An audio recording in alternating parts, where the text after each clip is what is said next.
Olá, saudações. Sou Roberto Maciel, cirurgião dentista. Para mim é uma enorme honra participar deste prestigiado evento e, portanto, antecipo os meus agradecimentos pelo honroso convite. E eu vou apresentar uma breve reflexão sobre uma das condições reconhecidamente mais complexas das ciências biológicas, o tema diagnóstico.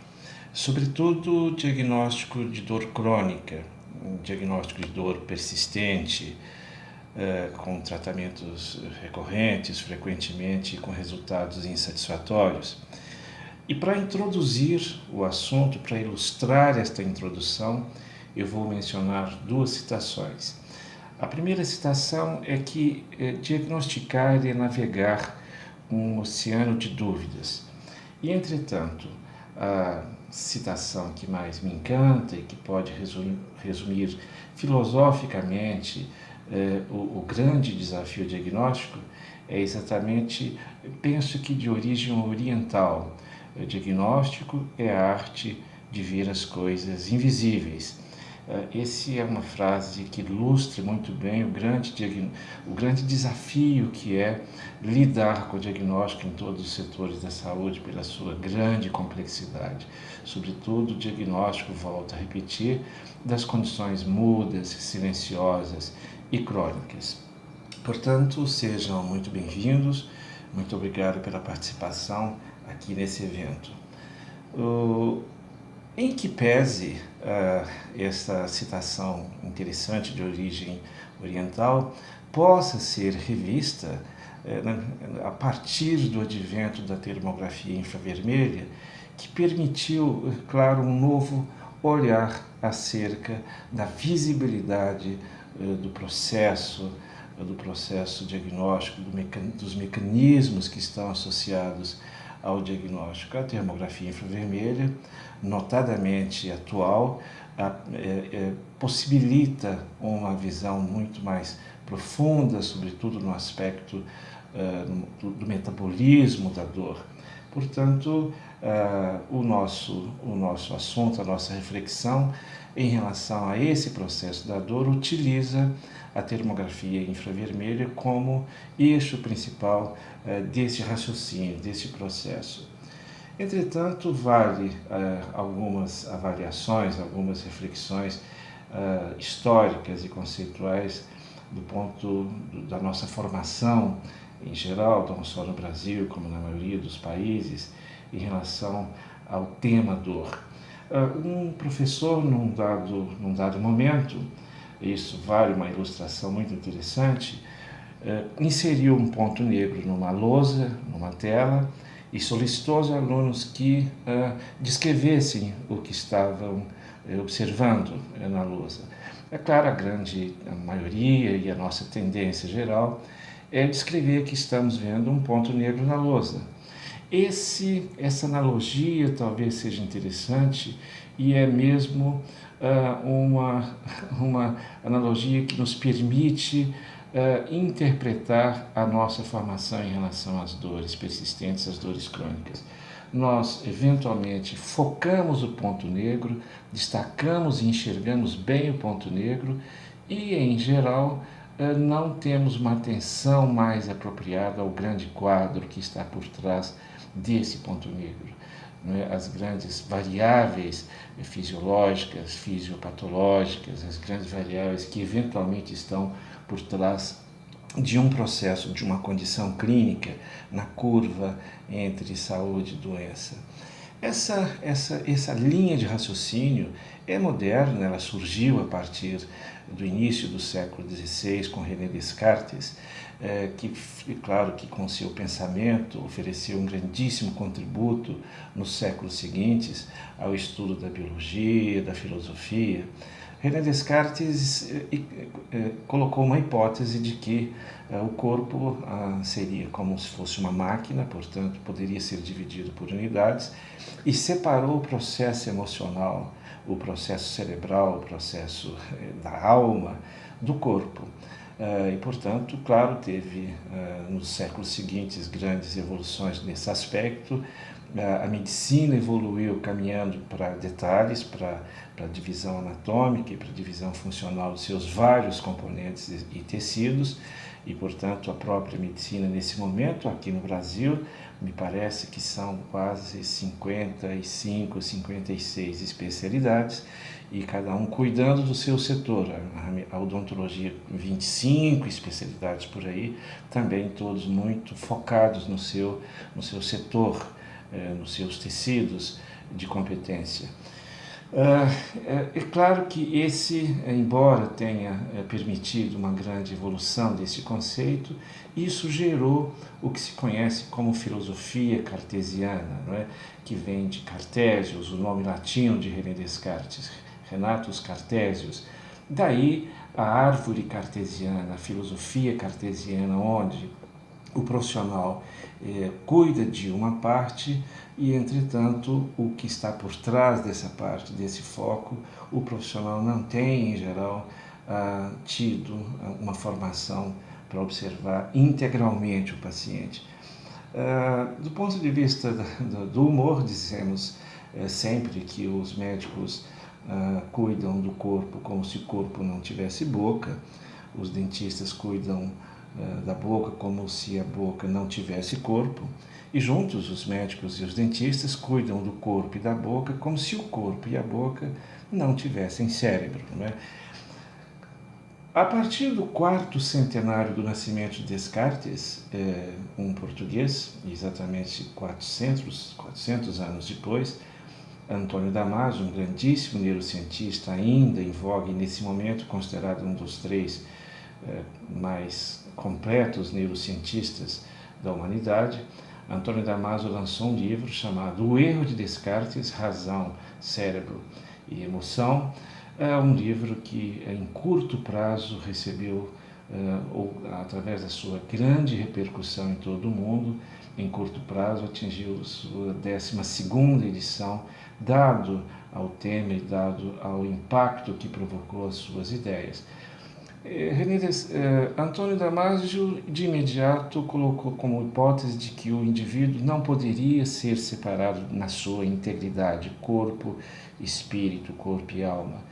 Um dos seus grandes parágrafos neste livro diz exatamente que os grandes médicos, os grandes profissionais da saúde, são aqueles que não são bem versados apenas no essencial da fisiopatologia, mas são profissionais que compreenderam os conflitos da emoção, os conflitos do coração humano, são profissionais exímios conhecedores da alma humana e, portanto, combinam talento, conhecimento e arte e na montagem e nas suas estratégias terapêuticas, na montagem diagnóstica e nas suas estratégias terapêuticas.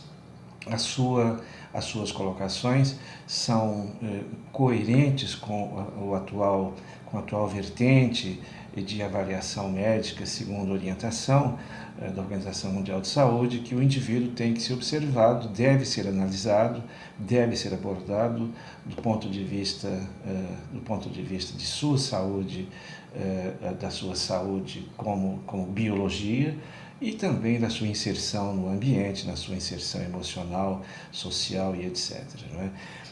Há uma interessante frase histórica que foi cunhada por Sigmund Freud. Freud tem uma história com dor muito interessante. Freud foi diagnosticado com dor, com câncer na mandíbula, e, portanto, com história de dor crônica por muitos anos. Ele foi diagnosticado aos 20, quase 30 anos de idade, passou por 30 e mais cirurgias, 33 cirurgias ao que consta na sua face, e morreu aos 83 anos de idade, portanto, passou a grande parte da sua vida portador de dor crônica. E já no final de sua vida, em Londres, ao dar uma entrevista para um periódico médico e ao ser questionado em relação à dor, cunhou uma frase que reflete muito bem a política da medicina em geral, das áreas da saúde em relação à dor, não é? Ele disse que a sua vida foi uma ilha de dor flutuando em um mar de indiferença. Claro, isso tem mudado nos últimos anos, mas ainda é necessário um crescimento muito mais significativo em relação à abordagem da dor crônica, sobretudo no que se refere a diagnóstico desse processo, um diagnóstico mais integral, né? Esse é o raio-x de Freud. Isso está exposto no Museu Freud, em Londres, onde foi a sua última residência. Portanto, de uma maneira geral, admite-se que nós estamos, em relação à dor crônica, a dor persistente em todo o corpo, a dor crônica generalizada, muito mais focado, cada um no seu ponto de competência, na sua área e de acordo com a orientação do paciente em dores localizadas, enquanto que todo um quadro por trás desse processo da dor, em geral, é desconhecido. É desconhecido, é pouco estudado, é pouco investigado em relação à montagem diagnóstica. O diagnóstico, portanto, é um trabalho de investigação, um trabalho tedioso, um trabalho pormenorizado, onde o paciente tem naturalmente que participar com a sua história clínica, com todas as suas variáveis, e nós, em geral, as áreas médicas, somente nos últimos anos têm tido mais aprofundamento nessa área do ponto de vista clínico em relação aos pacientes. As estatísticas são impactantes. Os Estados Unidos, um país eminentemente rico em pesquisa e com milhares de investigações regularmente, é um país que tem como estatística 80 milhões de portadores de dores crônicas. O Brasil, por analogia, por dados da SBED, apresenta 50 milhões de dores crônicas, um grande número, inclusive de dores incapacitantes. Portanto, vale a discussão, vale a reflexão em congressos desse nível, onde existem muitas pessoas, muitos profissionais de grande importância, investigadores e clínicos, e vale a discussão para que possamos todos crescer e evoluir nesse processo. Uma história clínica pessoal de uma paciente com uma história de dor já com 6 anos de duração, 6 anos e um pouco mais, o seu histórico da dor, uma dor na região inguinal e na região glútea, lado direito. Em 2007 apresentou intolerância à lactose, passou a apresentar dor pélvica, o nefrologista diagnosticou nefrolitise, o ginecologista diagnosticou endometriose, foi feita uma laparoscopia alguns anos depois, 4 anos depois. A laparoscopia apresentou uma miomatose uterina que foi retirada.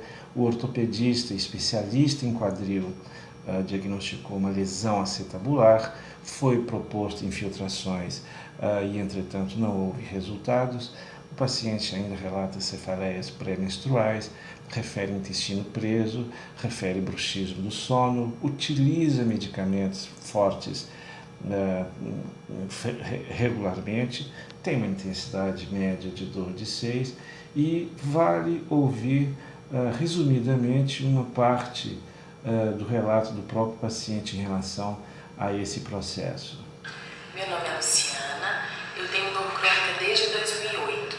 Eu já passei por vários médicos, eu comecei com uma dor pélvica, então eu procurei ginecologista, procurei gastro, procurei ortopedista, e cada médico me indicava para o outro médico. Todos os médicos me empurravam, nenhum falava que a dor era dele.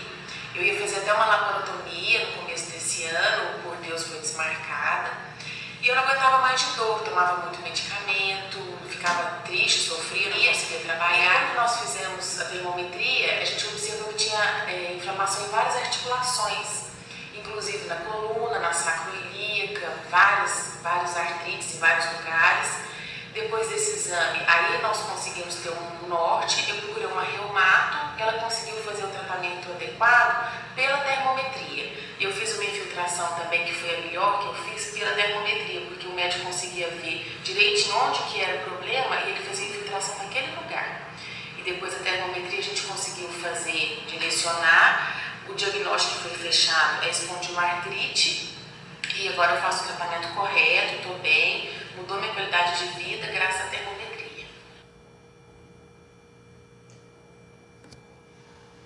São muitos, são dezenas de casos clínicos. Nós utilizamos já há alguns anos o suporte da termografia infravermelha, não isoladamente, mas como mais uma modalidade para nos ajudar nesse processo. Existem numerosos casos demonstrando as dores crônicas e as orientações num processo de hierarquia de procedimentos, num mapeamento de dores sobrepostas. Um caso clínico com dores no corpo há mais de 10 anos, de 12 anos com sugestão de fibromialgia. Um outro caso clínico que nós conduzimos também há poucos anos atrás, com uma história de 24 anos de dor na região facial, com a história de que essa dor teve início a partir de uma extração de um dente superior. Existem, portanto, dezenas de casos que nós estamos há alguns anos utilizando esse exame como suporte, tanto para investigação diagnóstica como para monitorização dos nossos processos terapêuticos, utilizando esse suporte da termografia infravermelha. Em 1994, a IASP listou, e essa lista foi reafirmada há poucos dias atrás em Oklahoma, listou 600 condições álgicas distribuídas em vários setores do corpo, para que nós possamos observar e refletir sobre a grande complexidade desse processo e a grande sobreposição de fontes e de efeitos em relação ao processo da dor. Nesse aspecto, podemos conceituar a dor orofacial como uma dor associada a tecidos moles, a tecidos mineralizados, da face, da boca, da pele, dos vasos, dos ossos, e, portanto, a dor orofacial crônica persistente pode, dentro desse segmento, pode estar associado a aproximadamente 300 fontes. Isso está numa situação de uma recente tese da doutora Silvia Tesseroli, da Universidade de São Paulo, da Faculdade de Medicina da USP, e, portanto, o que demonstra a imensa complexidade desse processo e da necessidade de uma formação muito mais avançada do que as que estão disponíveis nesse momento e, sobretudo, enfatizar o processo multidisciplinar nessa investigação e nessa abordagem. É natural, portanto, considerar que um grande número de profissionais, diante das dores persistentes com resultados insatisfatórios, com vários tratamentos recorrentes, que o profissional se encontre perdido e muitas vezes não sabe qual é a orientação, qual é o caminho a seguir e, portanto, acaba tomando qualquer caminho, já que a lógica em relação à dor crônica, a lógica entre causa e efeito, ela não existe. Portanto, é razoável aceitar que os profissionais tenham uma dificuldade muito grande, passando a ser a dor mesmo, a sua abordagem um grande desafio. Em 1999 e para 2000, nos Estados Unidos, houve um projeto que foi aprovado pelo então presidente na altura, o senhor Bush pai. Esse projeto foi reafirmado pelo presidente que entrou em seguida, Clinton, e chamou-se a década do cérebro. Os americanos, nesse grande relatório, defendiam de que as doenças derivadas do cérebro provocavam um grandíssimo prejuízo ao país e, portanto, foi feito e aprovado um grande projeto de trabalho durante 10 anos, de 1989 ao ano 2000, e nesses 10 anos houve um grande avanço no conhecimento do cérebro e, portanto, da mesma forma apareceram tecnologias que permitiram um grande avanço no conhecimento da neurobiologia e essa década reforçou o nascimento e fixou em definitivo das chamadas neurociências. As neurociências, por conceito, por definição, é a área que estuda o metabolismo de todas as reações do corpo humano e do cérebro humano. Portanto, um livro como esse, Neuroscience, Neurociência do século XXI, são 3.500 páginas, um livro que resume o grande conhecimento nesse momento em relação ao funcionamento do corpo humano, do nascimento à morte. Se nós formos avaliar uma curva biológica vital do início da vida até o declínio final e óbito, é perfeitamente razoável descrever algumas referências que vão acompanhar fatalmente os indivíduos por toda a vida, do 0 aos 10, dos 10 aos 20 e até o final da sua vida. Se nós observarmos uma curva dessa vida, uma curva vital, e acima dessa curva as pessoas estiverem em todos os estágios da vida, em todos os estágios dos seus ciclos, uma saúde boa, uma saúde acima da média, do ponto de vista físico, orgânico, tecidual e mental, é possível avaliar de que esse indivíduo dispôs durante toda a sua vida de alguns requisitos importantes. A arquitetura do sono é um desses grandes requisitos, a bioquímica corporal e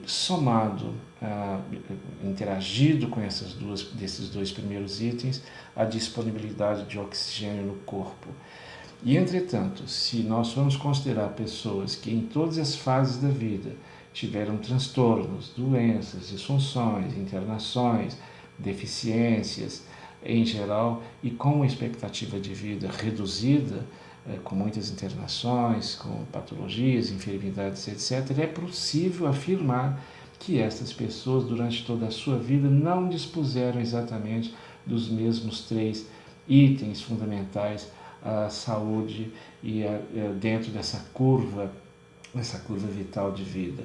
A própria Alemanha tem, nesse momento, registrados no seu Ministério da Saúde, aproximadamente 20.000 alemães com mais de 100 anos de idade, na medida em que compreenderam já há muitos anos e aplicam na sua base, na sua formação básica, nas suas universidades e entidades de governo, dentro da medicina e das áreas da saúde, um enfoque muito grande nesses 3 aspectos: bioquímica corporal, oxigênio e arquitetura do sono.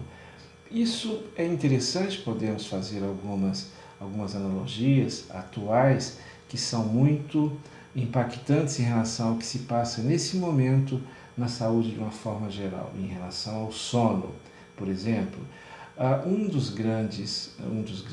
das grandes causas do declínio do processo da arquitetura e do metabolismo do sono está associado, nesse momento reconhecidamente, ao transtorno, ao excesso de luminosidade, Kelvin, Kelvin é a marcação que se utiliza, Kelvin em inglês fez as marcações, os estudos que marcaram os graus de luminosidade e, portanto, aqui inicia-se uma interessante analogia em relação à chamada melatonina. A melatonina e a sua importância no contexto geral da saúde nesse momento, uma substância que tem sido muito estudada presentemente e relacionada a uma série de variáveis na curva da saúde e da doença. A melatonina é uma substância produzida pela glândula pineal e a glândula pineal, é uma glândula essencialmente fotossensível. Ela só funciona, ela inicia o seu funcionamento quando estimulada pelo escuro. Há que se ter uma escuridão total para que essa glândula comece a secretar melatonina e, a partir daí, essa secreção diretamente na circulação sanguínea vai compor tanto a arquitetura do sono como uma série de outras variáveis metabólicas hoje reconhecidas como importantes em relação à saúde humana, inclusive e fundamentalmente nos mecanismos imunológicos em relação a doenças primárias, como as doenças degenerativas e até o câncer. Portanto, a melatonina está associada às variáveis de luminosidade e é interessante fazermos uma analogia com os hábitos comportamentais nesse momento. Antes, entretanto, uma comparação para que tenhamos uma ideia do impacto que isso representa. Aqui temos um gráfico da emissão de luminosidade e é possível observar que entre 5.000 graus Kelvin e 7.000 graus Kelvin está o sol do meio-dia do nosso país tropical, o que é também equivalente a um flash eletrônico, ou seja, em presença de um sol do meio-dia ou de um flash eletrônico, é possível afirmar que normalmente, naturalmente, nenhum ser vivo biologicamente organizado teria condição de a sua glândula pineal fazer secreção de melatonina. É interessante observar porque nesse momento um grande número de aparatos que nós utilizamos no nosso dia a dia apresentam um grau, interessantemente, de 5.500 graus Kelvin. As telas, os smartphones, as variáveis de televisão e de tablets, etc. E o nosso grande envolvimento com essa luminosidade. Um indivíduo, então, durante horas, durante a sua noite, antes de dormir, tem essa emissão de luminosidade pela sua retina, evidente que ele vai provocar uma inibição do processo inicial da secreção de melatonina e esse indivíduo vai apenas permanecer em sono superficial e com todas as consequências que isso representa. Uma empresa na Europa, a empresa da Fiat Lux, desenvolveu, inclusive isso está disponível, tem aí o link, está disponível, desenvolveu um software que é possível instalar no computador. Esse programa combina a luz do monitor com o ciclo solar natural, com base na sua localização.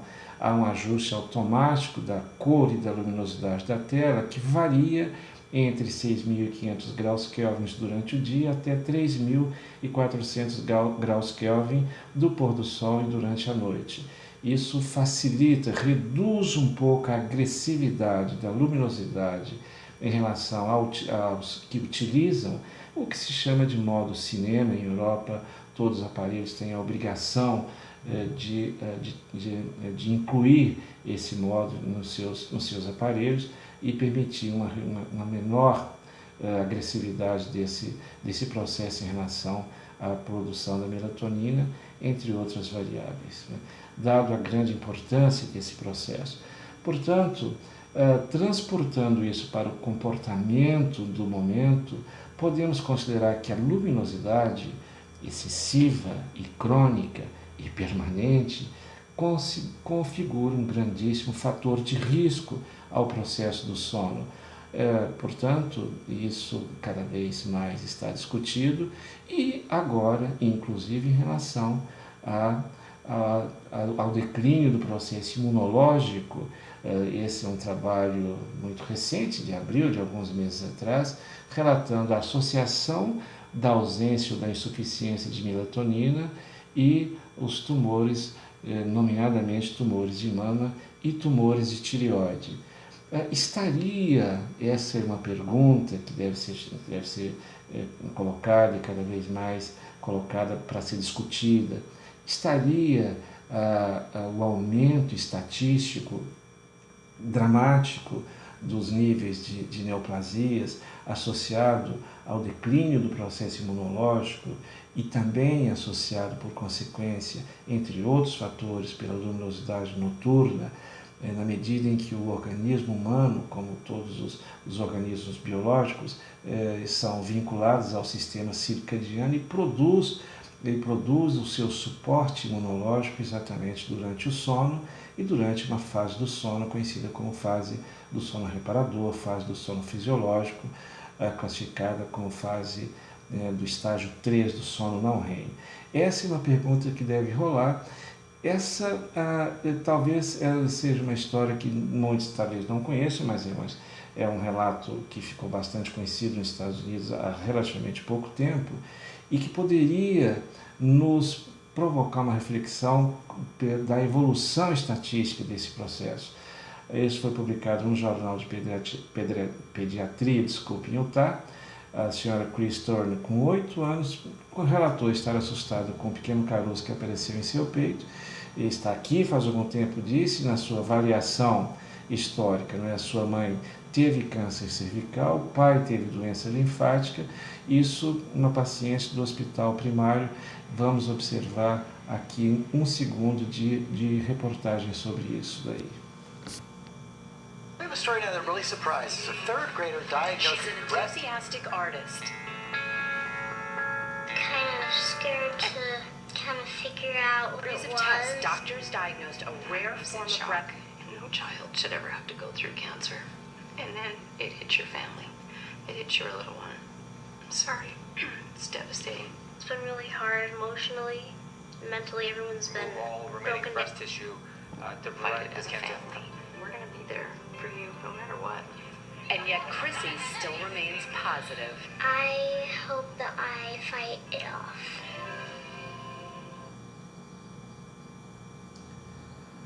Muito bem, mudando um pouquinho de assunto, indo para o segundo item dos transtornos do sono que estariam relacionados aos estudos atuais em relação aos valores imunológicos e aos transtornos e doenças, são os distúrbios respiratórios do sono, associado, portanto, à disponibilidade da absorção de oxigênio. O indivíduo, durante o sono, durante o seu processo respiratório, por cada ciclo respiratório, passa pelas suas vias aéreas entre inspiração e expiração cerca de 500 ml de ar. Se nós fizermos uma conta, multiplicando inspiração pela inspiração, pela expiração e pelo volume de ar, pelo volume minuto respiratório, é possível, portanto, afirmar que o indivíduo em repouso, o indivíduo dentro de uma faixa de normalidade fisiológica, absorve 6.000 ml de oxigênio por minuto. Isso mostra a grandíssima importância do processo respiratório enquanto o indivíduo dorme, não é? Para que ele tenha o seu corpo e o seu processo de metabolismo celular balanceado pela homeostase. Entretanto, temos aqui os distúrbios respiratórios do sono, que vão gerar uma baixa ventilação pulmonar e vão gerar o que se conhece como dessaturação do oxigênio, da oxohemoglobina. Esse é um processo que está muito associado em todas as faixas etárias, gera apneia e ronco, e isso caracteriza naturalmente que há, durante a noite, muitas variáveis, mas muitas necessidades e deficiências de absorção de oxigênio, de absorção da ventilação pulmonar. Isso caracteriza, em algumas situações, o que se chama de hipóxia. Hipoxemia pode ser generalizada em todo o corpo. Em alguns pontos, essa hipóxia, na medida em que ela se torna intermitente, ela vai provocar alterações nesse órgão, seja cardíaca, seja cerebral, e é muito importante em relação, por exemplo, à necessidade de oxigenação cerebral. Diferentemente dos outros órgãos do corpo humano, o cérebro necessita full time, durante todo o tempo, de nutrição de oxigênio para que tenha a sua atividade elétrica permanentemente realizada. Poucos segundos, algo como 5, 6 segundos, em alguma área do cérebro, com a deficiência da necessidade de oxigênio, é possível que haja uma disfunção química e, portanto, o acúmulo de dióxido de carbono, e esse processo gera alterações e consequências funcionais e até patológicas. Esse processo tem a ver com nós cirurgiões dentistas e com pneumologistas e com otorrinos. É um processo evidentemente multidisciplinar. Em relação à odontologia, a nossa responsabilidade é estudar as proporções dos componentes da mandíbula com a maxila, a relação desses dois componentes em relação à coluna cervical e à postura do indivíduo e as suas relações com o espaço respiratório, tanto em adulto como em crianças, sabendo que o processo respiratório tem uma grande importância na medida em que nós dentistas temos essa responsabilidade de avaliar, já que a via respiratória tem uma íntima conexão com a cavidade oral e com os tecidos da cavidade oral. Aqui se pode observar uma teleradiografia demonstrando uma via respiratória diminuída em função dos dentes estarem baixos. Se nós fazemos aqui uma linha no plano oclusal e uma linha vertical, se observa que os dentes anteriores estão inclinados e, portanto, essa diminuição da altura vertical vai gerar uma diminuição, uma redução significativa da via respiratória. A reabilitação oral indicada vai exatamente restaurar a altura dos dentes, restaurar o plano oclusal, restaurar as proporções da face e restaurar a adequada via respiratória. É preciso que nós dentistas tenhamos mais atenção nesse processo, porque evidentemente muitas, dezenas, centenas de pacientes têm essa necessidade e é necessário que seja incluído a variação do processo respiratório em todos os pacientes que frequentam as clínicas odontológicas em relação ao seu processo respiratório, né? Da mesma forma, os pacientes infantis também têm essa necessidade. Por exemplo, um dente excessivamente vertical não dá espaço para as vias respiratórias, isso é uma anomalia oclusal e, portanto, formos observar, né, a distância da via respiratória, nesse caso é sugestivo, aqui marca entre 2 a 4 milímetros, que é completamente insuficiente para uma respiração enquanto o indivíduo dorme. E aí vem as outras variáveis, o nível de sobrepeso, de obesidade, né? Essa é uma alteração anatômica oclusal. E claro, tranquilizantes e medicamentos e bebidas, etc., que fazem com que esses 2 a 4 milímetros acabam obstruindo a passagem do ar e isso gerando complicações de todas as ordens, né? Claro, em todas as idades, mas isso do ponto de vista da criança resulta em transtornos gerais e que vão refletir nas suas relações cognitivas e emocionais e comportamentais. Esse processo físico dos dentes em relação à via respiratória resulta numa redução da oxigenação das células cerebrais, principalmente na área do córtex pré-frontal, na região parietal, que são estruturas associadas ao controle da memória e ao desempenho cognitivo. São muitas crianças e adolescentes, em geral todos nós, mas de qualquer forma, em relação às crianças que ainda estão em formação, o peso desse processo é muito mais significativo, que tem esse problema e normalmente com as alterações cognitivas e emocionais, o paciente pode ser encaminhado, os pais geralmente encaminham para a psicologia, para a psiquiatria, quando na verdade talvez um fator primário respiratório esteja associado basicamente ao problema. Um tratamento ortodôntico bem adequado, uma inclinação apropriada, vai naturalmente repor o espaço respiratório, resolvendo um problema. Os sintomas clínicos comuns a esse tipo de criança é que dorme com a boca aberta, ronca, acorda muitas vezes à noite e tem um sono muito superficial, tem um sono agitado, durante o dia apresenta sonolência diurna, tem dificuldade de concentração, irritabilidade, etc., e pode apresentar alterações severas do ponto de vista neurocomportamental, cognitivas, etc. Não é? Vale observar uma polissonografia de uma criança com essas características.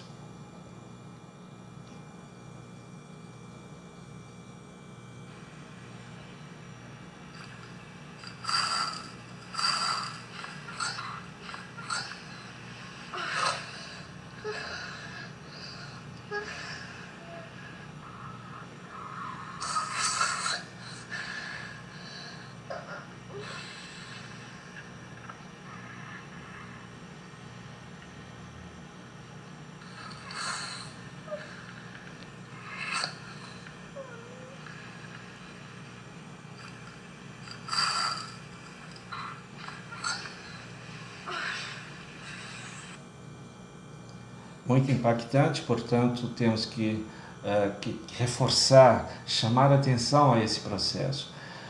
Portanto, há muita sobreposição entre processos fisiopatológicos no segmento cefálico.